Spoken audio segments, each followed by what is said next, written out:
Assalamualaikum warahmatullahi wabarakatuh. Pada kesempatan kali ini saya akan mempresentasikan ringkasan materi dari kelompok 1 sampai kelompok 5. Nama saya Zidna Rizkina, nomor induk mahasiswa A1210270.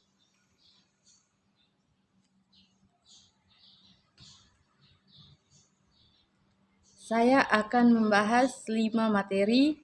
Materi yang pertama yaitu tentang sejarah PIP di Indonesia dan UNTAD serta hubungan KLH dengan PIP UNTAD.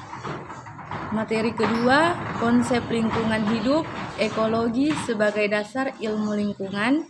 Kelompok 3, prinsip-prinsip dan pendekatan ilmu lingkungan. Kelompok 4, komponen-komponen lingkungan fisik, kimia, biologi, sosekbud, dan kesmas. Dan materi kelompok yang terakhir yaitu Undang-Undang Pengelolaan Lingkungan Hidup dan peraturan terkait lainnya. Materi yang pertama yaitu kelompok 1 tentang sejarah PIP di Indonesia dan sejarah PIP di UNTAD. Yang pertama, sejarah PIP di Indonesia dimulai dari sejarah suatu bangsa yang dapat dilihat perkembangan pendidikan yang dienyam oleh rakyatnya. Maju atau tidaknya suatu bangsa juga dapat dilihat dari maju atau tidaknya suatu pendidikan dalam bangsa tersebut.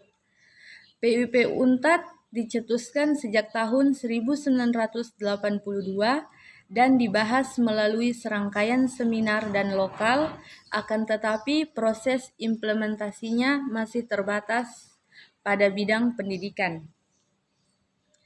Hubungan KLH dan PIP di Universitas Tadulako.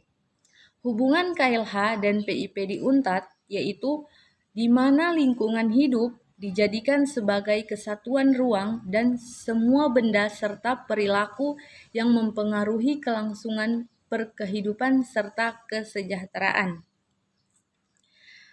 Saya lanjut materi kelompok 2 yaitu tentang konsep lingkungan hidup, ekologi sebagai dasar ilmu lingkungan. Ekologi merupakan ilmu yang mempelajari tentang bagaimana makhluk hidup berinteraksi dengan lingkungan biologis dan fisik dalam menjalankan kehidupannya, dan bagaimana interaksi tersebut mempengaruhi distribusi dan kelimpahan suatu jenis makhluk hidup. Lingkungan hidup mencakup beberapa klasifikasi baik makhluk hidup dan tanah. Tanah sebagai ekosistem terdiri atas komponen. Yang pertama yaitu komponen abiotik adalah seluruh unsur yang tak hidup, misalnya seperti tanah. Yang kedua, komponen biotik adalah komponen hidup yang ada di alam dan meliputi semua makhluk hidup, contohnya seperti hewan dan manusia. Saya lanjut kelompok yang ketiga mengenai tentang prinsip dan pendekatan dalam ilmu lingkungan. Prinsip dalam ilmu lingkungan yang pertama yaitu interaksi, yang kedua ketergantungan, ketiga keanekaragaman, keempat keselarasan, kelima kegunaan, 6 arus informasi aktual, yang ketujuh berkelanjutan. Selanjutnya prinsip etika lingkungan.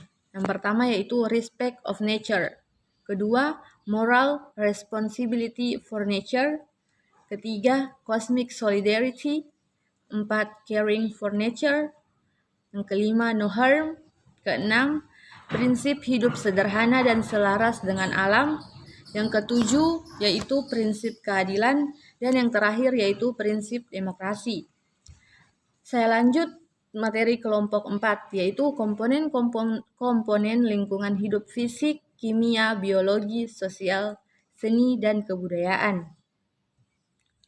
Yang pertama yaitu tentang komponen-komponen fisik kimia. Ada beberapa hal, yaitu yang pertama iklim, kedua kualitas udara dan kebisingan, dan yang terakhir yaitu tanah.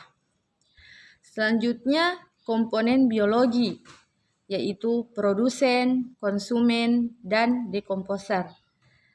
Selanjutnya, saya lanjut komponen lingkungan hidup sosial. Ada yaitu aktivitas asosiatif dan aktivitas disosiatif. Dan yang terakhir yaitu komponen lingkungan hidup kebudayaan yang terdiri dari physical environment, cultural social environment, outcarries product, environmental orientation and representation, dan yang terakhir yaitu environmental behavior and process.